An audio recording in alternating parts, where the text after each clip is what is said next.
It's been a week since my last visit to the library, and I realized I haven't given you a library haul. Oh, but first, to answer your question, no, I don't work in the library. I wish, but I don't. It just so happened that the Japan Foundation Library is situated in the same office block. So this library only houses Japanese resources, Japanese fiction that are translated to English, just everything Japanese. The library is so updated. I think it would be the best managed library in the country. I don't know. You can read manga there. You can watch Japanese movies. You can listen to Japanese music, Japanese CDs. And they always have the latest releases. And they have a lot of activities in the library. I love that place. It has this old rustic nostalgic feel of an old Japanese home, I guess, but filled with new stuff. Let me show you what I got in my first ever loan in this library. For every loan, you can get up to 5 books. The loan is 2 weeks. So this time I got 4 books, 2 of which I've already read, and I can share my thoughts with you. Let me start with the books that I haven't read. So the first one is my highly anticipated read. This is Snow Country by Kawabata Yasunari. I have always wanted to read a Yasunari Kawabata book. I heard that his stories have this really nice lyrical, sparse prose that I really want to explore. This is the top 1 book that I want to read because the premise itself is so captivating. This book is about Imamura, the protagonist, who is tired of the bustling city. So he takes the train through the snow to the mountains of west coast of Japan to meet with a geisha he believes he loves. Komako, who is the geisha, is tightly bound by the rules of a rural geisha and lives a life of servitude and seclusion that is alien to Shimamura. Their love offers no freedom to either of them. I think it will be such a nice, quiet book to read with all of these vivid scenes, and it explores like this love that has some sort of bounce to it. I love that theme a lot. Then I borrowed 2 books from akutagawa ryūnosuke. If you don't know, he is the father of Japanese short stories. One thing about me, I don't like short stories. But I was like browsing through the bookcase and I saw this popping out. The spine has this really huge text of rashomon. Rashomon, if you've never heard of it, it's a classic film that's really, really popular. It is one of my favorite classic films of all time. It's black and white, but it is so good. Okay, I'm a fake fan because apparently I didn't know that it's based on a short story from this writer. When I saw this, I was like, wait, this is a story? Of course, I had to pick it up. In the foreword, there's an introduction of the writer. That's where I got to know he wrote so many short stories in his life, and that is like his main medium. And I finished this book first. This is Rashomon and Other Stories. This is a newer collection, I think. I don't know. Copy looks newer. This is Murder in the Age of Enlightenment, Essential Stories by Akutagawa, Ryūnosuke. I finished this first because I was just so intrigued by how the story of Rashomon would be. The Rashomon film is based on 2 short stories that are featured in this. One is In a Grove, and the other one is Rashomon, both of which I love wholeheartedly. I was in awe. I guess for all of the times when I said I don't like short stories, I just meant I don't like short stories being executed in a way where I don't find it to be necessary. He shows you why it's necessary. He shows you why short stories are short stories.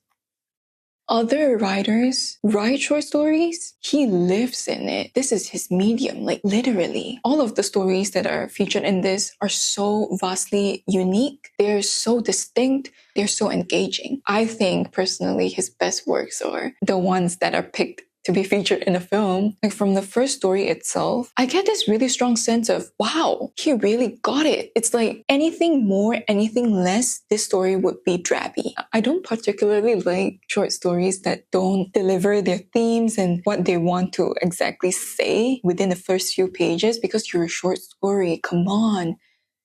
Get on with it. My favorite is In a Grove because it is presented in a way, in a format where it's like different testimonies to this murder. And all of the testimonies are like personal narratives to explore their desire, their human desire. And you will just see some sort of philosophy seeped through all of these words. I think because of the format of In a Grove, where he would put in parentheses of emotions, like expressions, it reads much like a play. One of my favorite formats of literature is plays, short plays, or just full-length plays. So I really, really like that part. And then you go to Rashomon, which is the second story in this collection. Again, you will be hit with this sense of, wow, he's just such an exceptional writer. It is kind of crazy because I watched the film thrice, I think, in different periods of my life, and those images stuck with me. I think it will stick with me for a lifetime. You would never see those sort of mise-en-scène in a film, let alone like a classic film. It's just so timeless and so amazing, brilliant. And then you realize it is the craft of Akutagawa ryūnosuke. It is the original text because it's so good. Literally every word in here just paints the exact same picture in the film. I love it when writers do that. That just shows how great of a storyteller they are. I would really recommend this. I believe this is probably required reading for some schools out there. I agree. Okay, I agree. This should be studied for any writers out there who wants to write short stories, or even just anyone who wants to be a storyteller.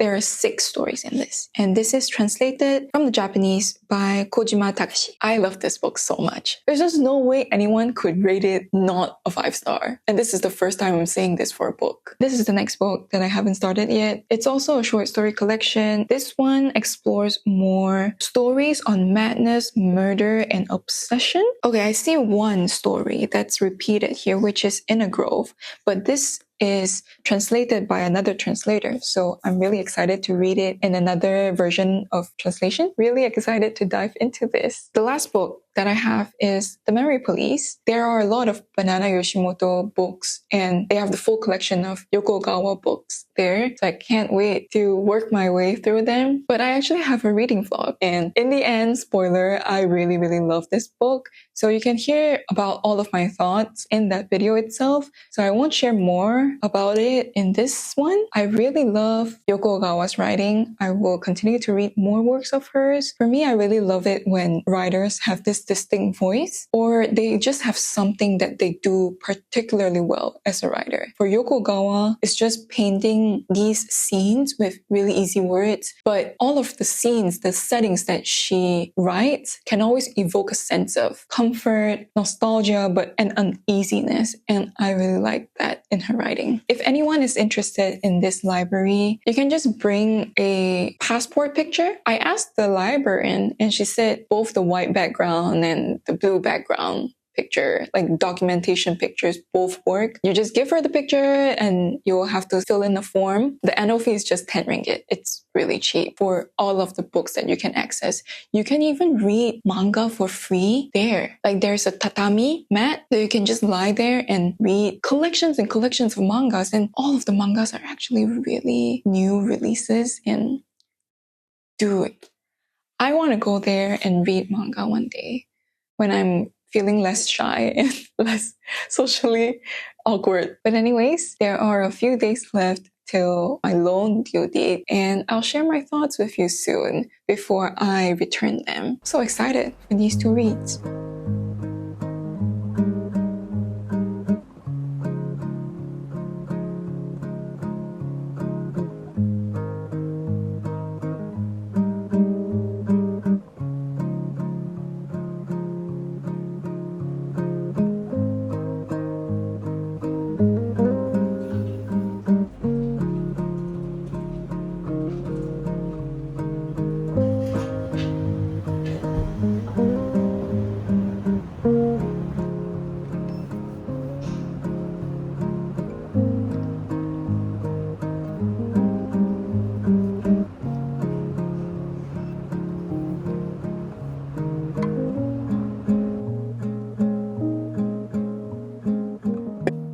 It's been a moment. Yes, it has been a moment because of this book.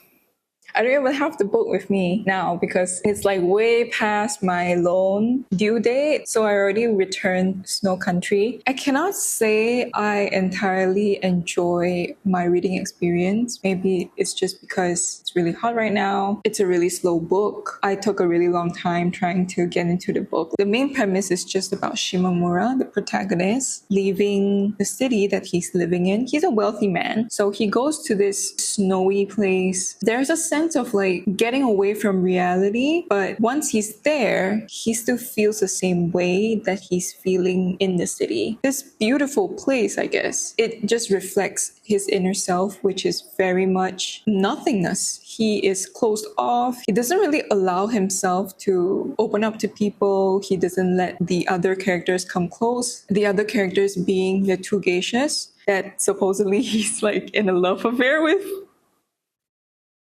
He's not, okay? Newsflash, he's not. There's no real connection in this, but I really like the part where the book just explores connections where there's no connection. If I remember this correctly, there's this Japanese idiom concept that's called mono no aware. It just means this sensitivity towards existence because of this eternal flux of life.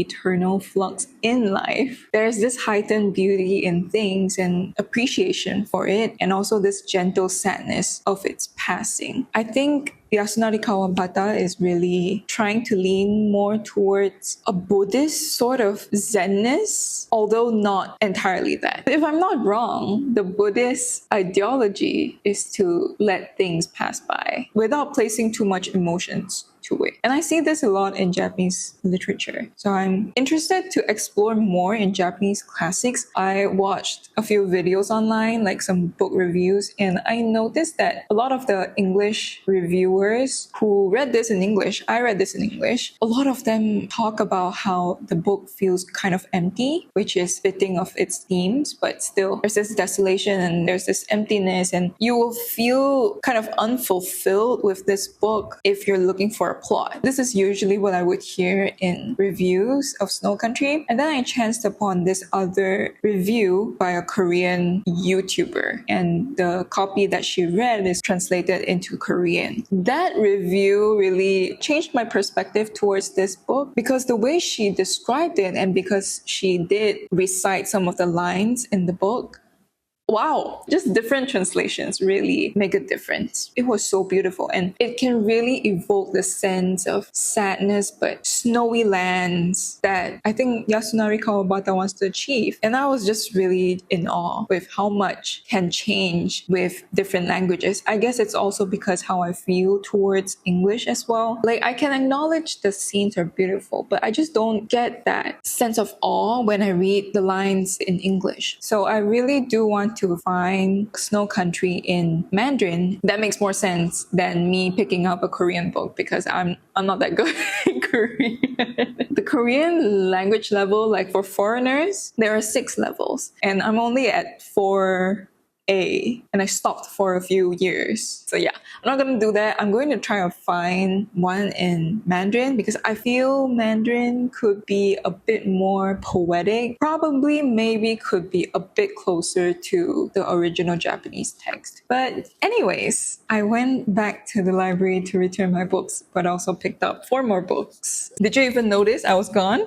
I don't know. I just came back from a meeting. But yes, recently I'm trying to read more weird books. I have a few books that I want to make a video on. Yeah, I'm on a search for weird books. I chanced upon this. It is weird. It is weird. Honestly, I really like how this is presented. This book explores a woman who quits her job to follow her husband back to the countryside because her husband got relocated. Now they're living beside her mother-in-law. They're living rent-free. Mother-in-law is just saying, okay, you can just live in there. And it sounds like a dream because you don't have to pay rent. And now she's unemployed. She doesn't have any schedules, nothing on her list. And now she's in the countryside. And that is, I guess, a lot of people's dreams, to live a Stardew Valley life. that was once my dream as well. Once she's there, her thoughts, the things that she's seeing around her, she starts spiraling and things get weirder and weirder from there on. In the beginning, I had my doubts. How weird can this get? You know, it's such a short book,